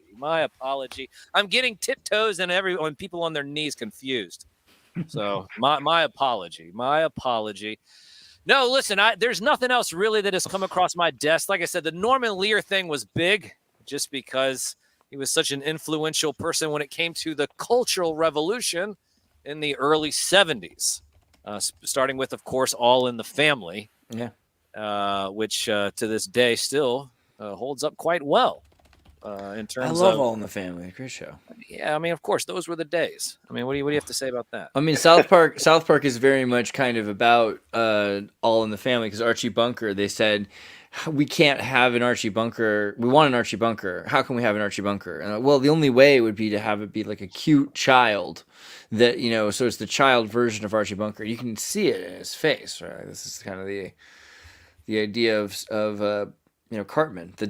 Cartman is like Descartes' man. Like he thinks, therefore he is. That's kind of I feel like South Park is rather brilliant for trying to emulate some of the more extreme aspects of this guy who's afraid of the world. He's trapped in the world, but he's the king of his castle as long as he pays his rent. Pays his lease, pays his mortgage. And he has no control over his life. Not exactly, right? Well, this is the basis of Family Guy. Was the show, and of course the nod in the intro to the original All in the Family as well, with Lois and Peter singing at the piano, just like Archie and Edith singing at the piano. I never, that's funny. I never dug deep enough because when I think of Family Guy, I think of wait till your father gets home. Have you ever seen that show? Wait Till Your Father Gets Home was a show. Oh, the Hanna-Barbera. Yes. And this was starring the voice of the father from Happy Days, right? As the father. And he's got this like hippie son who never works, this neoconservative younger son who's very family ties, right? I feel like a lot of shows got their ideas kind of from Wait Till Your Father Gets Home, which also took a lot of its ideas from Love American Style, which was the show that took all of the failed pilots and made them into shows. They're like, well, that can never be a show. Let's just do one episode to show how crazy it was, which I think probably the greatest show on television is Love American Style. And so what we need is Love American Style AI generated, just like nonstop, like all the ideas that would never work turned into a show again. That'd be perfect. White Mirror. Yeah. White Mirror. That's not bad. I'm telling you. Well, but yeah, that's pretty much all that has been on my list today. So what do you think about Giants? Giants are interesting because he's talking about Giants, and he's saying, what about Giants? He said that there were probably Giants, and they built things like the Pantheon, but that Giants would have died young because today we look at big guys like our wonderful, majestic, true and pure Andre the Giant, and Andre the Giant died young. So doesn't that mean that all giant things die young? Even though I was going to bring up whales, which 100-foot mammals that live to be the same age as humans, essentially. So is it not probably that it's not that they died young, but maybe they had like genetic. We have some genetics that are making us die young. Like what's causing aging to happen so rapidly to us? It might be that there's seed oils. Dr. Sebi would say mucus. Just seed oils. It's just seed oils. Dude, seed oils. Just listen. Stop doing. And you know what? If you eat fried food, it's going to inflame your stomach for 48 hours. That's the facts. So don't do How about that? Inflammation is the enemy.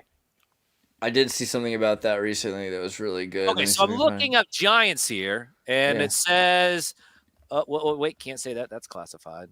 Hold on. Fair enough, though, right? So, hold on. Wait. Smithsonian. That's all I got. Something about Smithsonian cover-up. It's the only thing I can say. Smithsonian cover-up for Giants. Something about bones. But that's what I'm getting. Okay, hold on. Wait a minute. That's a pretty good one right there. The Smithsonian's destroy thousands of. I can't read some of this stuff. It's all in classified NDA nonsense that I can't go over. But yes, the Smithsonian. Yes, the Smithsonian thing is probably one that you couldn't. That's the rabbit hole that I can sit there and talk about. Yeah. Yes, they destroyed everything. They destroyed a whole bunch of stuff, and there is military personnel guarding the ancient Egyptian-esque ruins in the Grand Canyon. That is fact. So that is fact. You can't go to certain places in the Grand Canyon. They are deemed classified. In fact, a majority of the Grand Canyon are places that you cannot go because they are classified. Yeah, you have to wonder about the Grand Canyon, right? Like this just seems like such an interesting location. I just have to wonder too. What do you think? You think the Grand Canyon is some sort of remnants from giant mining work? I'm not really sure. It's interesting when you pull back and you look at it from a distance. Are you familiar with how? What is it? When you electrify wood? Totally. Well, if you pull back and you look at it, it looks like kind of. You can go zoom in a little bit more. But it has that same look and that same effect that you get when you electrify wood. Yeah, that's true. It has the same type of kind of look to it. So, I mean, circuits and currents take the path of, So I'm not really sure. I mean, I can't sit there and say for sure how it all went down, but I'm telling you right now that modern science has it all wrong. And they're just lying to you because that's what they do. That's obvious, yeah. Well, you can see on either side you've got things that would have connected, right? Like, so here's this guy to this guy is cut across right here. So something's cutting right through the thing. It's cutting the canyon cuts right through. And so people say, oh, this is just millions of years of water just forcing its way. Absolutely not. It's ridiculous. just like ridiculous. It does appear to have happened very quickly, and I know one of the theories is that it was from like the ice in the mountains in the Sierra Nevadas suddenly becoming liquid, and that's what caused the erosion. And it wasn't this slow sort of like digging thing. It was just like a really quick release of water. But the mining thing is interesting, and I don't know how the age of the sort of Egyptian structures that are there would play into that as far as the timeline goes of when everything happened. Yeah, lost civilization in the Grand Canyon, right? There's a bunch of stories about that.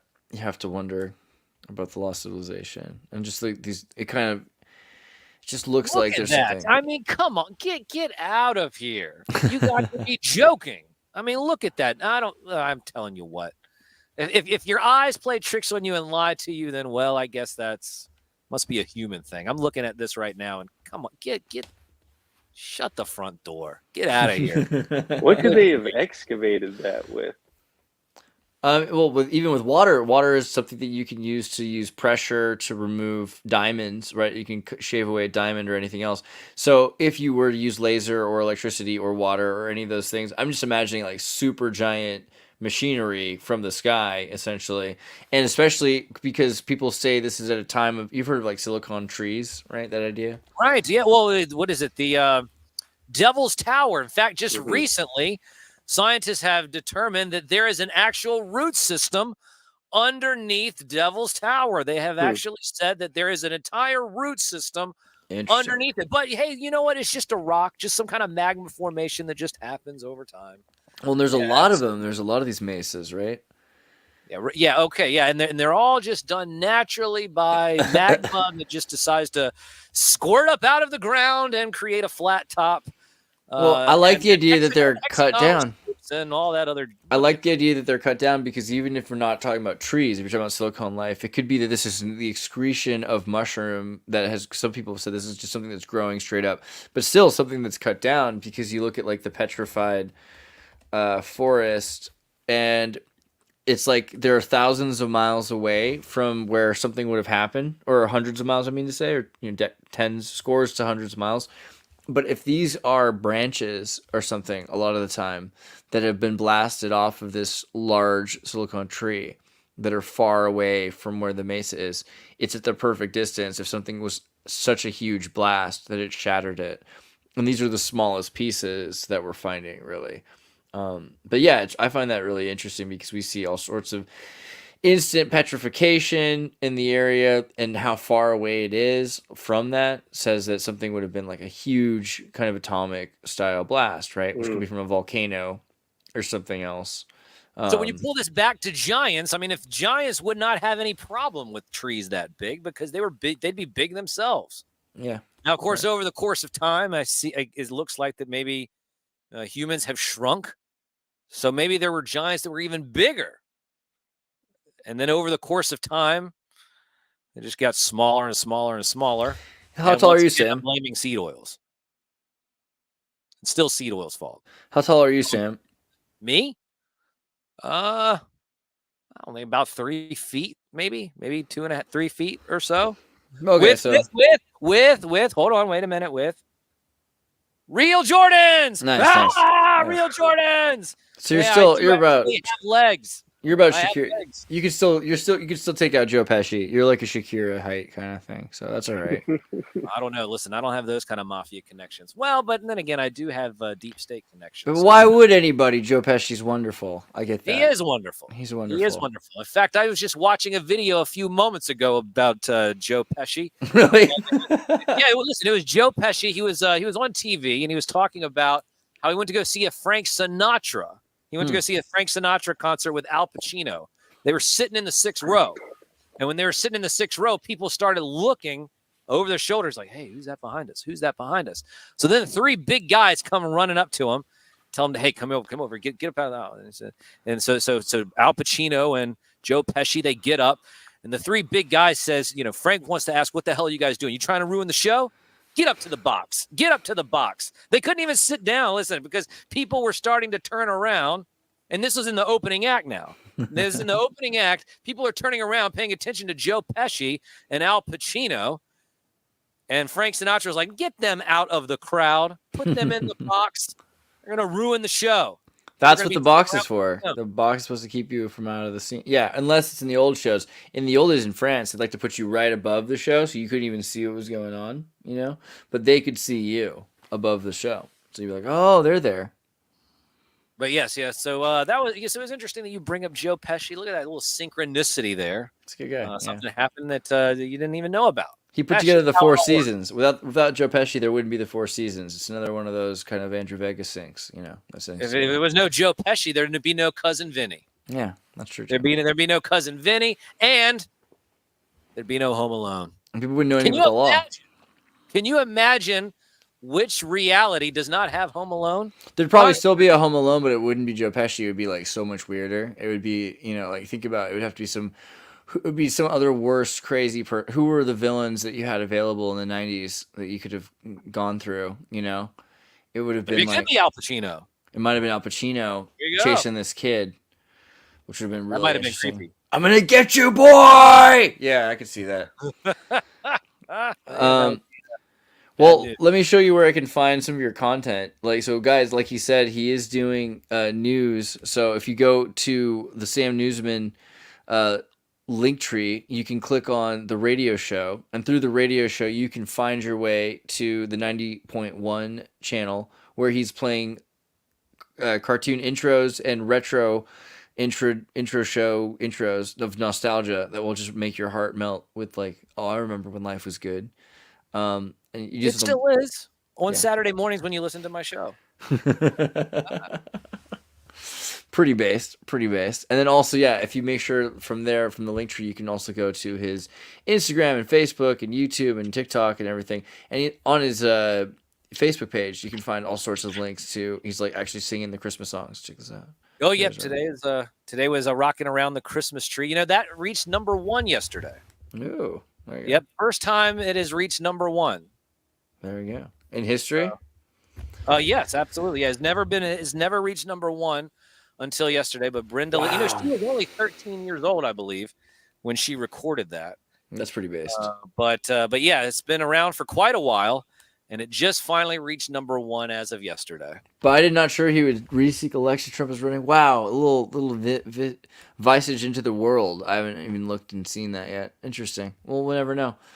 That's scary. But yeah, I do have another reel coming up after I get off here with you guys. Yeah, and I didn't mean get off the screen. That's I know that means different things in DC. Right. Yeah. But so YouTube is the one that's interesting. How many does it say? How many?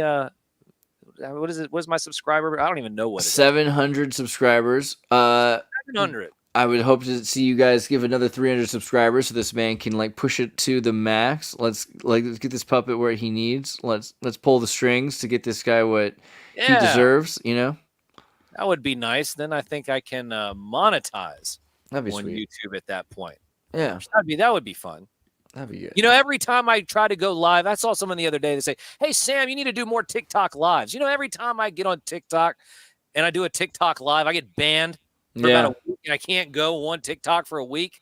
And all I'm doing is just reading the news. They say, "Oh, you're giving misinformation." What do you mean I'm giving misinformation? I'm just reading the damn headlines. And then all of a sudden they just shut me down.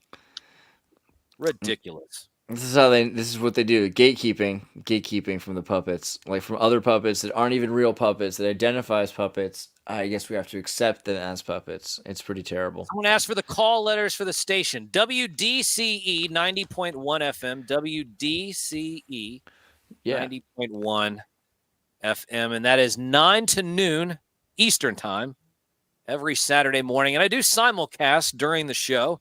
So I'll be simulcasting on Facebook, Instagram, YouTube, X. And while of course, on the radio, setting the standard, raising the bar. The only way a real media puppet knows how to do.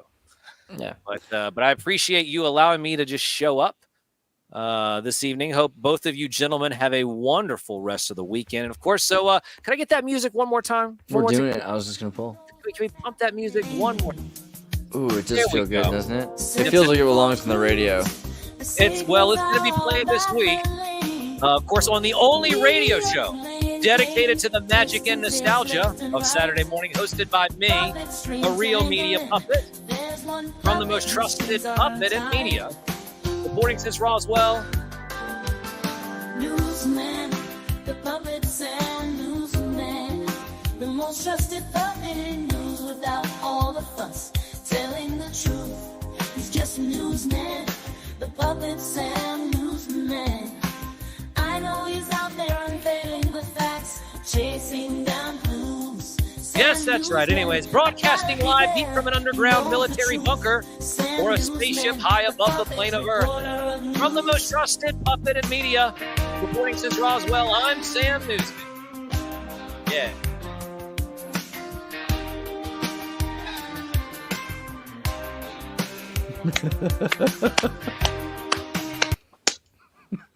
I do love Sam. He's a good man. But you've also done some cool things. Let me pull up Bat Monkey Customs. P.S. Robert De Niro was originally tapped to play Harry in Home Alone. What? Robert De Niro? See? Think about that. That would have been so freaking nuts. Like, get over here, kid! Like, yeah, no matter what. It would have been more hardcore. I would have been terrified. Yeah, absolutely. I'm for it. I'm actually for how crazy that would have been. Yeah, congratulations. I hope that's okay to share. Look at this guy. Thank you. Go to Bat Monkey Customs and check him out. He's making all kinds of cool bicycles. Look at his cool kid with his cool kid's bike. And yeah, his cool kid on his cool kid's bike. It's hard to do the pronouns thing. I was trying to make sure I got that right. I was like, yeah, her. But his cool kid, her bike. There we go. But look how cool that bike is, and look how cool that kid is. That's pretty sweet. I like that. And there's another cool guy with the cool kid skating on the bike. Oh, it's so based. Look, this could be you, everybody. You could be trad. This is what trad really means. This is trad. This is tradition. Return to tradition. So based. Yeah. So thank you for what you do. And yeah, everybody make sure you guys check out. Buy one of these blankets. It's getting cold. You know you want one. Where's the where do we are you selling blankets? Yeah, there's a link up top. Ooh, blankets of Earth. Yeah, that's right. That's right. He's got these cool blankets that look like. This is the small one, but yeah. Here, wait. Show it off. Yeah, sorry. Ooh, sweet. Check out that detail. That's pretty. I've had this for like a year, and it's been through the wash. It's really warm and cozy. That's pretty sweet. Yeah, get yourself a blanket of earthly delights. Use code guillotine to pay 69% of the listed price. Ooh. Code guillotine. All right. Let me put. Is it cap lock or no? It's not case sensitive. Okay, guys. Just so you know, if you want to buy this blanket for a reduced price, use code guillotine. I think I spelled it right. I hope so. For the blanket of earthly delights. Tried a few times if I spelled it wrong, but I think that was right. Yeah, sweet. And then everybody, make sure you check out the second channel, because that was the whole point. Go to Andreas Xirtus channel 2, like and subscribe to Andreas channel 2 so that we have a backup for all situations. And thanks for everyone who became a member. Thank you everyone for gifting memberships. I don't have opinions on Bitcoin right now, but thank you for asking, and we'll look into that more in the future. Cool. All right. Talk to you guys soon.